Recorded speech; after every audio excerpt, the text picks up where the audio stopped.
नाम है आतिफ रियाज शाहिद और आप देख रहे हैं मेरा यूट्यूब चैनल। आज दोबारा से एक नई एपिसोड में आप तमाम लोगों को खुशामदीद कहते हैं और हमेशा की तरह जो अपने प्रोग्राम का आगाज़ है वो किसी खूबसूरत स्टोरी से करते हैं। एक बहुत बड़े फार्म हाउस के ऊपर कछुआ और खरगोश रहा करते थे। खरगोश का नाम जो था वो टिंकू था, जबकि कछुए का नाम टोटो था। जो अपने फार्म हाउस से कुछ दूर फासले के ऊपर जो है वो एक तालाब था और सुबह उठ के दोनों ही तालाब पर जाते पानी पीने और तरोताज़ा होने के लिए, ताकि वो पूरे दिन को बड़े अच्छे तरीके से गुजार सकें। तो इसी तरीके से जो कछुआ है, चूँकि वो एक सुस्त रफ्तार जानवर है, तो वो सुबह 6 बजे उठता और आराम से तालाब की तरफ अपना सफ़र बांधता और वहाँ से जाके पानी पीता, फ्रेश होता, रास्ते को एंजॉय करता और एंजॉय करने के बाद वापस आता। जबकि खरगोश जो है, जो कि अपनी तेज़ रफ्तारी की वजह से मशहूर है, वो 7 बजे आराम से उठता और उठते ही दौड़ लगा देता और दौड़ लगा के तालाब तक जाता और तालाब में जाके पानी वानी पीता, उखड़ी हुई सांसें अपनी दुरुस्त करता, बैठता और दोबारा उसको 1 घंटा लग जाता अपने आप को प्रिपेयर करने में और वापस आने के लिए। तो एक दिन जो है वो जो खरगोश मियाँ थे वो कछुए से पहले हमेशा की तरह पहुँचे और उन्होंने तंज़न उसको कहा, कछुए को कहा कि मियाँ, आप अपनी सुस्त रफ्तारी से तंग नहीं आते? यार, मेरे मुकाबले में तो तुम्हारी ज़िंदगी बड़ी बोरिंग है। तुम तो अपनी ज़िंदगी से तंग नहीं आ जाते, कितने सुस्त रफ्तार हो, तुम्हें एक काम करने के लिए कितना वक्त लग जाता है। मुझे देखो कितनी तेज़ी से भागता हूँ, दौड़ता हूँ, तालाब पे आता हूँ, पानी पीता हूँ और भाग जाता हूँ। तुम्हें सुबह 6 बजे उठ के आना पड़ता है, जबकि मैं 7 बजे बड़े आराम से उठ के जो है वो आता हूँ। तो तुम तंग नहीं आ जाते अपनी ज़िंदगी से? तो कछुआ मुस्कुराया और कछुए ने मुस्कुरा के खरगोश की तरफ देखा और कहा कि बिल्कुल भी नहीं, मैं अपनी ज़िंदगी से बहुत मुतमिन हूँ। उसकी बहुत सारी वजूहात हैं, जिसमें सबसे इम्पॉर्टेंट और पहली वजह ये है कि सुस्त रफ्तार तो मैं हूँ, मगर बहुत आराम से चलने की वजह से मेरे पास सोचने के लिए बहुत सारा वक्त मुझे मिल जाता है और मेरी मुस्तकिल मिजाजी है, मेरे मिजाज के अंदर मेरी सुस्त रफ्तारी की वजह से है। और दूसरी चीज़ ये है कि मैं जब किसी भी चूँकि सोच विचार में करता हूँ तो मैं बेहतरीन रास्ते का इंतखाब करता हूँ और बेहतरीन रास्ते का इंतखाब करने की वजह से जो रास्ते के अंदर अपने आप को, उस रास्ते को एंजॉय करता हूँ, पहाड़ों से, दरख्तों से और रास्ते के मनाज़र से लुत्फ़अंदोज़ होता हूँ और बड़ा ही खुशगहमी में और बड़ा खुश मिजाज के साथ और बड़े अच्छे मूड के साथ मैं अपना सफ़र का तय करता हूँ। तालाब पे आकर पानी पीता हूँ और पानी पीने के बाद जो है वो मैं बिल्कुल पानी पीते ही ताज़ा दम होता हूँ और वापसी के सफ़र के लिए मुझे किसी किस्म की कोई रुकावट नहीं होती। इस पे जो खरगोश साहब थे वो थोड़े से शर्मिंदा हुए और वो देखने लगे कि ये क्या कह रहा है। तो अभी वो कुछ बोलता तो आगे से कछुए ने दोबारा से खरगोश से कहा कि देखो भाई, सबसे पहली और इम्पॉर्टेंट बात ये कि तुम तेज़ रफ्तार ज़रूर हो और बहुत सारे लोगों को तुम्हारी तेज़ रफ्तारी पसंद है, मगर ऐसी बात भी नहीं है कि लोगों को सिर्फ तुम ही पसंद हो। बहुत सारे लोग मुझे भी पसंद करते हैं, मेरी मुस्तकिल मिजाजी को पसंद करते हैं और मैं सुस्त रफ्तार तो हूँ, लेकिन मैं अपनी ज़िंदगी से खुश हूँ और मैं अपनी ज़िंदगी को बहुत आराम से एंजॉय कर रहा हूँ। तो और दूसरी बात, आखिरी बात और सबसे अहम बात इस स्टोरी की वो ये थी कि कछुए ने जो आखिरी बात की वो बहुत दिलचस्प और अहम थी। उसने कहा, देखो मियाँ, तुम भी फार्म हाउस से निकलते हो और तालाब तक आते हो, पानी पीते हो और जाते हो, और मैं भी इसी तरीके से फार्म हाउस से निकलता हूँ, तालाब तक आता हूँ, पानी पीता हूँ, तरोताज़ा होता हूँ और वापसी का सफ़र बांधता हूँ। तुम भी ज़िंदगी की वही रौनकें और वही चीज़ें एंजॉय कर रहे हो, मैं भी वही कर रहा हूँ। फ़र्क सिर्फ इतना है कि तुम थोड़ा तेज़ रफ्तार हो और मैं उसी रास्ते को आराम से तय कर रहा हूँ। तुम्हारी तेज़ रफ्तारी के अंदर तुम्हारे कुछ फ़वाइद जो तुम समझते हो वो छुपे हुए हैं, जबकि मैं समझता हूँ कि मेरी सुस्त रफ्तारी के अंदर भी बहुत सारे पोशीदा राज छुपे हुए हैं। लिहाजा इस स्टोरी के अंदर जो मेरे नज़दीक ये जो आपको सुनाने का मकसद था, ये जो हमने ये आपके साथ स्टोरी शेयर की, आपको पता है कि हम जो भी स्टोरी आपके साथ शेयर करते हैं उसका कोई ना कोई मकसद होता है। तो बेसिकली जब ये स्टोरी आपके साथ शेयर की तो उसका एक मकसद था कि बहुत सारे लोग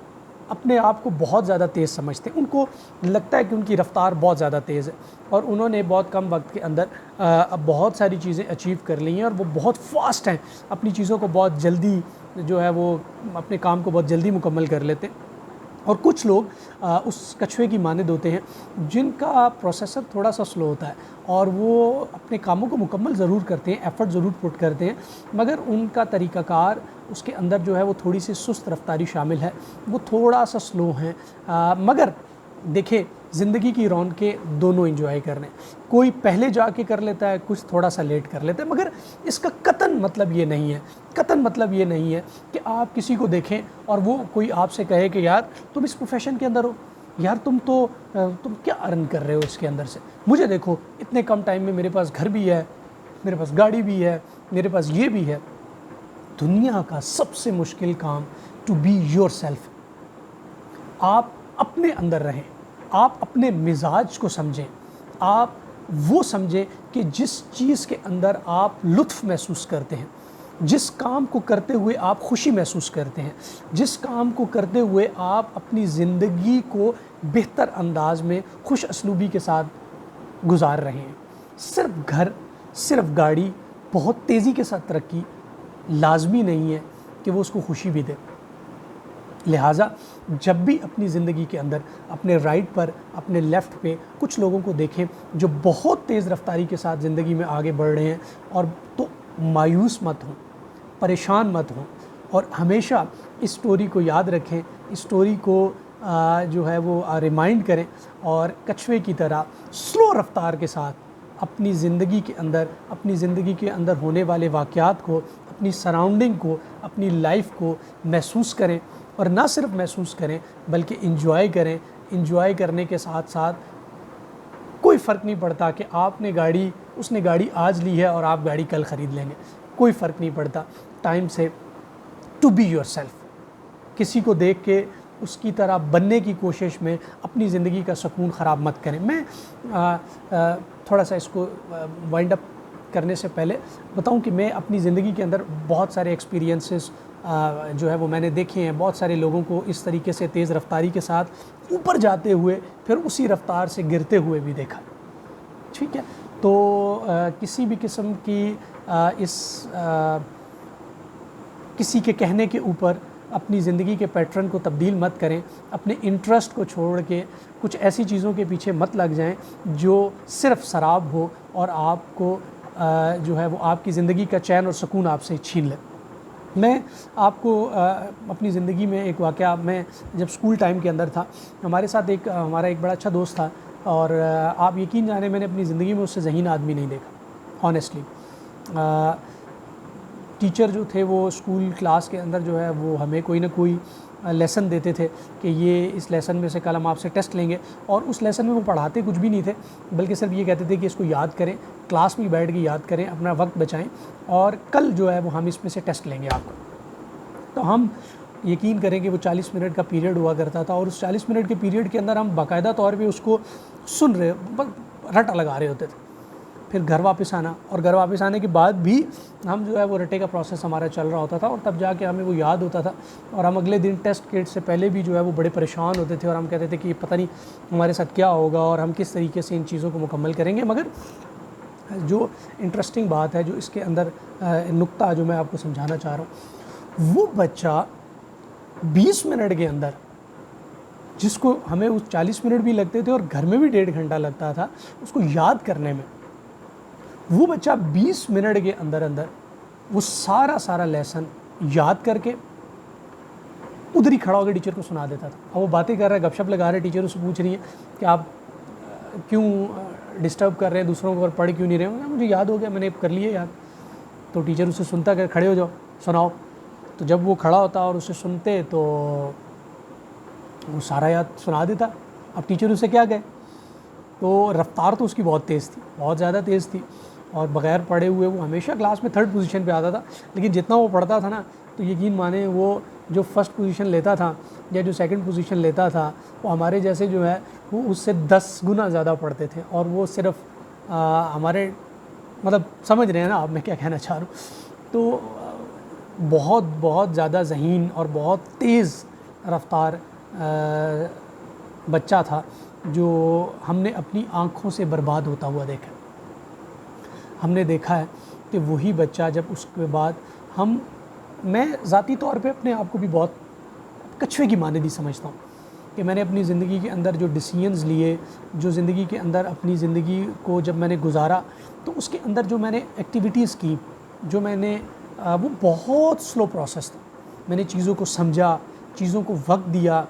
और एक ही प्रोफेशन के अंदर मैंने अपना न सिर्फ वक्त दिया बल्कि बहुत ज़्यादा वक्त दिया, और सब्र के साथ, इस्तकामत के साथ मैं चलता रहा। और शायद एक चीज़ को सीखने के लिए अगर किसी को 1 साल चाहिए तो मुझे 2 साल चाहिए शायद। तो लेकिन कहने का मकसद ये है कि वो स्लो प्रोसेस चलना, मैं समझता हूँ कि किसी हद तक हमें हमारी मंजिल के करीब ले आया है। मगर अगर उसको देखें तो वो आज कहीं पर नज़र नहीं आता, बल्कि उसकी हालत मैंने 2-4 दफ़ा देखी। लास्ट टाइम मेरी उनसे मुलाकात हुई तो बहुत दुख हुआ मुझे। तो बहुत तेज़ रफ्तारी का मतलब कभी भी ये नहीं है कि आप अपनी ज़िंदगी में बहुत कुछ अचीव कर लेंगे, और वक्ती तौर पे आप उसको अचीव करता हुआ देखते हैं, मगर अनफॉर्चुनेटली बहुत तेज़ी भी कभी कभी आपको ख़राब कर देती। और सुस्त रफ्तारी, आराम से चलना लेकिन मुस्तकिल मिजाजी के साथ चलना, अपने गोल के साथ बने रहना और अपनी ज़िंदगी को एंजॉय करना, अपनी ज़िंदगी जिस तरह मैंने कहा ना, टू बी योर सेल्फ, किसी के कहने के ऊपर अपने आप को बदलना नहीं, मुस्तकिल मिजाजी के साथ जो है वो अपनी चीज़ों को, अपनी ज़िंदगी को लेके चलते रहना, ये चीज़ आपको ज़िंदगी के अंदर बहुत आगे लेकर जाएगी। रफ्तार तो ज़रूर सुस्त होगी मगर आप ज़िंदगी में बहुत आगे जाएंगे। मैं उम्मीद करता हूँ कि आज की इस स्टोरी से आपने बहुत सारी चीज़ें सीखी होंगी, और मैंने जो आपको समझाना चाहा वो एक स्टोरी के साथ इसलिए समझाया कि स्टोरीज़ हमेशा याद रह जाती हैं, और जब भी आप अपनी ज़िंदगी के अंदर इस तरह के चीज़ों को फेस कर रहे होंगे तो डेफ़िनेटली आपको ना सिर्फ ये याद रहेगा बल्कि स्टोरी याद आएगी और आपको ताज़ा दम करेगी। उम्मीद करता हूँ आपने आज की स्टोरी से, आज के लेसन से बहुत कुछ सीखा होगा। मैं आपके फ़ीडबैक का इंतज़ार कर रहा हूँ। अगर आपको ये पसंद आई है स्टोरी तो मुझे फ़ीडबैक में ज़रूर बताइएगा, और इसके अलावा भी जिन किस्म के टॉपिक पे आप बात करना चाहते हैं, सुनना चाहते हैं, और जिस टॉपिक, जो प्रॉब्लम्स आपको फेस कर रहे हैं आप, उसके ऊपर अगर आप चाहते हैं कि हम आपके साथ बात करें तो कमेंट में ज़रूर बताइएगा। आपके कमेंट ना सिर्फ पढ़े जाएंगे बल्कि उस पर रिस्पॉन्ड भी किया जाएगा। अपना बहुत सारा ख्याल रखिएगा। नेक्स्ट एपिसोड के लिए मुझे दें इजाज़त। अल्लाह हाफ़िज़।